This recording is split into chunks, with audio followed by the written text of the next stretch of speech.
Hello everyone, NSS target JE के official YouTube channel पे आप सभी का स्वागत है। आज हम डिस्कस करने वाले हैं सेल पार्ट 2। पिछले कुछ वीडियोस में आप लोगों ने देखा था कि सेल बेसिकली क्या होता है। हमने सेल के बारे में थोड़ी पढ़ाई भी की थी और हम आज ये देखने वाले हैं कि मॉडर्न सेल थियरी क्या कहता है। हमने देखा था कि कुछ महान साइंटिस्ट जैसे कि श्लेडन और श्वान ने मिलके एक सेल थियरी प्रपोज किया था और आज के दिन में ये वही सेल थियरी मॉडिफाई होके मॉडर्न सेल थियरी कहलाता है। हम देखने वाले हैं कि सेल थियरी में कौन से पॉइंट्स हैं। The first point is all living organisms are composed of cells. सारे लिविंग ऑर्गेनिजम्स, जो भी ऑर्गेनिज्म धरती पे मौजूद हैं, सारे ऑर्गेनिजम्स सेल से ही बने हुए हैं। सेकंड पॉइंट ये कहता है कि एक सेल हमेशा उसके पहले वाले सेल से ही ओरिजिनेट करेगा। That is all cells will arise from the pre existing cells. और सेल्स के जो बेसिक मेटाबॉलिज्म होते हैं, जो केमिकल कॉम्पोजिशन होते हैं, वो सारे सेल्स के बेसिकली सेम ही होते हैं। The function of an organism as a whole is the outcome of the activities and the interaction of the constituent cells. मतलब सेल अकेला कुछ नहीं कर सकता, उसको अपने आसपास के सेल्स की मदद की जरूरत होती है बॉडी के कोई भी फंक्शंस करने के लिए। नेक्स्ट पॉइंट ये कहता है the cells possesses hereditary material and are thus involved in the transmission of characters. मतलब ये जो हम अपने पेरेंट्स की तरह दिखते हैं, हमारे पेरेंट्स उनके पेरेंट्स की तरह दिखते हैं, ये सारा हेरिडिटरी इंफॉर्मेशन सेल के माध्यम से ही एक जनरेशन से दूसरे जनरेशन तक पास ऑन होता है। The cell is made of a mass of protoplasm having a nucleus, some organelles and a membrane, जिसको हम सेल मेम्ब्रेन भी कहते आए हैं। Cell organelles can not survive alone. हम सब जानते हैं कि सेल के अंदर ही सेल ऑर्गेनेल्स मौजूद रहेंगे। Each cell can maintain its individuality by homeostasis. Guys, homeostasis एक ऐसा प्रोसेस है जिसमें एक सेल अपने अंदरूनी फंक्शंस को, अपने अंदर के फंक्शंस को रेगुलेट करने का कैपेसिटी रखता है। Growth is due to multiplication of cells. एक सेल 2 सेल बनता है, 2 सेल 4 सेल बनते हैं, ऐसे। Living cells are totipotent and they can grow to a new organism under specific conditions. एक सेल एक एंटायर ऑर्गेनिज्म या एंटायर ह्यूमन या एंटायर प्लांट बनने की कैपेसिटी रखता है, इसीलिए हम लिविंग सेल्स को टोटिपोटेंट भी कहते हैं। टोटिपोटेंट वर्ड का मतलब है, टोटी मतलब टोटल और पोटेंट मतलब क्षमता। हम सेल थियरी क्यों डिस्कस कर रहे हैं, सेल थियरी डिस्कस करने की क्या वजह है, अब देखते हैं कुछ importance of cell theory. Cells belonging from various groups of organisms are structurally similar. हमने ये देखा कि सारे जो different groups of organisms हैं, उनमें मौजूद सारे cells basically same प्रकार के होते हैं। और हमने ये भी देखा कि life exists only in the form of cell. अगर cell नहीं है तो कोई भी जीवित प्राणी मौजूद नहीं है। Life continues from one generation to another generation in the form of cells. All living organisms have originated from a primitive cell. मतलब बहुत वर्ष पहले, बहुत सालों पहले जब धरती का जन्म हुआ था, तब एक सेल बना था, एक सेल का प्रोडक्शन हुआ था। अब उसी सेल से बहुत सारे सेल्स डिवाइड हुए और आज हम ह्यूमन बने हैं और आज हम प्लांट्स देख रहे हैं। अब हमेशा की तरह सारे चीज तो परफेक्ट नहीं हो सकते, इसीलिए सेल थियरी में भी कुछ कुछ ऑब्जेक्शन पैदा हो जाते हैं। वो ऑब्जेक्शन क्या है? Cells reproduce by process similar to crystal formation. Connective tissue contains large amount of intercellular material called matrix, जो कि एक नॉन लिविंग मटेरियल है। मतलब सेल्स के अंदर मौजूद जो इंटरसेल्यूलर मटेरियल है, जिसको हम मैट्रिक्स कहते हैं या साइटोसोल कहते हैं या साइटोप्लाज्म कहते हैं, ये नॉन लिविंग है और ये एक ऑब्जेक्शन पैदा करता है सेल थ्योरी में। अब देखते हैं कुछ कुछ एक्सेप्शंस टू सेल थ्योरी। कुछ कुछ ऐसे भी चीज हैं जो सेल थ्योरी को नहीं मानते। अब ये क्या चीज है? Virus neither possesses protoplasm nor nucleus। हम तो जानते थे कि हर सेल में हमेशा प्रोटोप्लाज्म या न्यूक्लियस जरूर होगा, पर वायरस एक ऐसा सेल है, एक ऐसा ऑर्गेनिज्म है जिसमें ना ही न्यूक्लियस है और ना ही प्रोटोप्लाज्म। नेक्स्ट पॉइंट आ गया प्रोकैरियोट्स, जैसे कि बैक्टीरिया और एल्गे, उनमें न्यूक्लियस नहीं होता और ना ही उनमें ज्यादातर ऑर्गेनल्स पाए जाते हैं। कुछ और ऑर्गेनिजम्स हैं जैसे कि एक प्रकार की एल्गा जिसको हम कहते हैं वोचेरिया, या एक और ऑर्गेनिज्म है जो कि एक फंगस है जिसका नाम है राइजोपस। उनमें बहुत सारे न्यूक्लियस है, सिर्फ एक न्यूक्लियस नहीं बल्कि बहुत सारा न्यूक्लियस है जो कि पूरे सेल में इवनली मौजूद होते हैं। और प्रोटोजोन्स बोल के एक क्लास ऑफ ऑर्गेनिजम्स है जो कि एसेल्यूलर होते हैं। Sieve tube elements and RBCs possesses cytoplasm but lack a nucleus.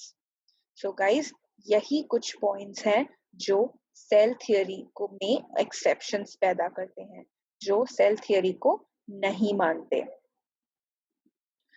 अब नेक्स्ट हम आ जाएंगे सेल्यूलर टोटीपोटेंसी पे। एक साइंटिस्ट था, वो जब एक्सपेरिमेंट कर रहे थे तब उन्होंने देखा कि एक प्लांट से अगर हम एक छोटे से प्लांट के हिस्से से थोड़ा सा सेल अगर निकाल ले, वो सेल एक और बड़ा सा प्लांट बनने की क्षमता रखेगा। ये हम कैसे करेंगे?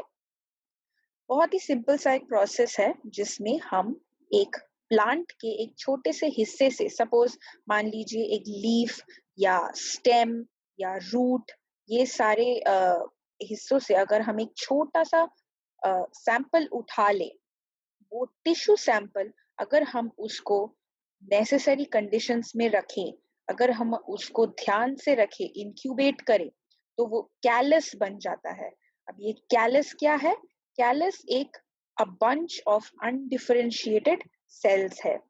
अनडिफरेंशिएटेड सेल्स मतलब जो कोई स्पेशलाइज्ड कैरेक्टर उसका नहीं है।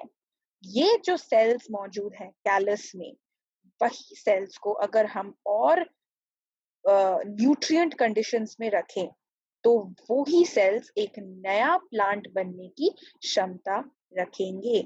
वो छोटे सेल्स अगर हम उनको और भी जर्मिनेटिंग कंडीशंस में रख दें तो एक नया प्लांट बन जाएगा। और इसी प्रोसेस को हम कहते हैं टोटीपोटेंसी। और सेल्यूलर टोटीपोटेंसी हम इसको इसीलिए कहते हैं क्योंकि एक सेल एक पूरा ऑर्गेनिज्म बनने की क्षमता रखता है। Totipotency of a plant is therefore its ability to grow into a whole plant. The thought of totipotency was based on the idea of the fertilized egg or a zygote, which is a single cell grown into a new plant. और ये सारा idea, ये सारा experiment किसने किया था? ये German botanist Haberlandt ने किया था। The cells of a plant or derivative of zygote has the ability to grow into an entirely different new plant. जैसे कि मैंने बताया गाइस कि ये एक्सपेरिमेंट आप लोग घर पे भी कर सकते हैं। बहुत ही छोटा सा, बहुत ही इजी सा एक्सपेरिमेंट है, पर इसके लिए आपको जरूर कुछ नेसेसरी न्यूट्रिएंट कंडीशंस की जरूरत होगी। आपको कुछ नहीं करना, सब आप कुछ भी प्लांट के एक हिस्से से थोड़ा सा सेल्स निकाल लीजिए या थोड़ा सा हिस्सा निकाल लीजिए। उसी हिस्से को आप एक ग्रोथ मीडियम में रखें। ग्रोथ मीडियम यानी आप उसको अच्छे पीएच में रखें, सूटेबल टेम्परेचर में रखें उसको पानी दे, उसको खाना दे, उसके बाद ही अगर हम उसको जर्मिनेटिंग कंडीशंस में रखें तो वो एक एंटायर प्लांट बनने लगेगा. Now we know that living cell from almost any part of the plant, आप सेल्स को प्लांट के किसी भी हिस्से से ले सकते हैं, जैसे कि फ्लावर से ले सकते हैं, bud, anther, embryo, endosperm, nucellus, root tip, shoot tip या लीफ, कहीं से भी आप ले लीजिए. टोटीपोटेंसी पूरे प्लांट में मौजूद है. प्लांट के हर एक सेल्स में आप टोटीपोटेंसी देखेंगे. This cellular totipotency was done in test tubes and this process is called tissue culture. यही tissue culture की एक basic principle है. Next हम देखते हैं types of cells. Body में 3 तरह के cells होते हैं. हम ज्यादा डिटेल में बोलेंगे नहीं, बस आपको एक brief idea दे देंगे और आपको समझाने की कोशिश करेंगे कि बॉडी में नंबर 1 undifferentiated cells है, नंबर 2 differentiated cells है और नंबर 3 de-differentiated cells है. undifferentiated cells मतलब जो cells जो किसी भी स्पेशलाइज्ड फंक्शन के लिए डिजाइन नहीं किया गया है. मतलब अगर वो ग्रोथ करेगा, अगर वो ग्रोथ करने में है मदद करता है तो वो ग्रोथ ही करने में मदद करेंगे उसका, और कोई फंक्शन नहीं है. इसी सेल्स को हम कहते हैं जो कि हमेशा डिवाइड करेंगे और नहीं रुकेंगे. इन्हीं सेल्स को हम कहते हैं मेरिस्टेमेटिक सेल्स और ये पाए जाएंगे in the apical meristems of plants and stem cells, bone marrow cells, germinal epithelium etcetera in animals. और डिफरेंशिएटेड सेल्स है ठीक इसका ऑपोजिट. वो क्या है? After a certain point of time, divide करने के बाद, माइटोसिस प्रोसेस के कंप्लीट हो जाने के बाद, ये सेल्स एक स्पेशलाइज्ड फंक्शन करने के लिए डिजाइन है. वो एक स्पेशल फंक्शन करेंगे. जैसे कि पैलिसेड सेल्स जो लीफ में मौजूद होते हैं, वो सिर्फ और सिर्फ फोटोसिंथेसिस करते हैं. तो हमने देखा गाइस कि डिफरेंशिएटेड सेल्स मतलब उनका एक स्पेसिफिक फंक्शन है और अनडिफरेंशिएटेड सेल्स मतलब उनका कोई स्पेसिफिक फंक्शन नहीं है. वो बस डिवाइड करते जाएंगे और करते ही जाएंगे. नेक्स्ट पार्ट है डी डिफरेंशिएटेड सेल्स. कुछ ऐसे भी सेल्स हैं जो डिफरेंशिएट तो पहले हो गए थे, उसके बाद वो अपना स्पेशलाइज्ड फंक्शन खो देता है और वो फिर से अनडिफरेंशिएटेड हो जाता है. मतलब वो पहले से एक फंक्शन कर रहा था पर एक सर्टेन पॉइंट ऑफ टाइम के बाद वो फंक्शन करना बंद कर देगा और वो फिर से सिर्फ ग्रो करने लगेगा. वो फिर से अनडिफरेंशिएटेड हो जाएगा. एक एग्जाम्पल आप देख सकते हैं कि जो प्लांट के पेरिसाइकल में होता है. The pericycle becomes differentiated and occupies a specific location in the root. ये उसका differentiated function हो गया. But जब ये मेरिस्टेमेटिक टिश्यू बन जाते हैं तब ये कुछ भी कर सकते हैं. तब ये ब्रांचेस ऑफ रूट बना सकते हैं, कॉर्क कैम्बियम बना सकते हैं या part of the vascular cambium भी बना सकते हैं.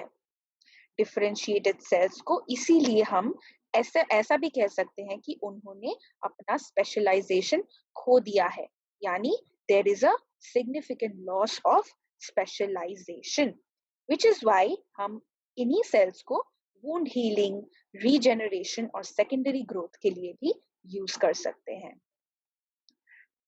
अभी तक हमने सेल्स के बारे में क्या पढ़ा था कि सेल और उसके स्टडी को हम कहेंगे साइटोलॉजी. और हर सेल में एक सेल वॉल होगा, सेल मेम्ब्रेन होगा और बेसिक सेल ऑर्गेनेल्स जैसे कि mitochondria, Golgi body, endoplasmic reticulum, ribosome, nucleus, vacuole, ये सब होगा. प्रोकैरियोटिक सेल्स में एक अच्छा सा वेल डिफाइंड न्यूक्लियस नहीं होता और यूकैरियोटिक सेल्स में बहुत ही अच्छा सा वेल डिफाइंड न्यूक्लियस होता है. प्रोकैरियोटिक सेल्स यानी बैक्टीरिया और यूकैरियोटिक सेल्स यानी फॉर एग्जांपल ह्यूमन सेल्स.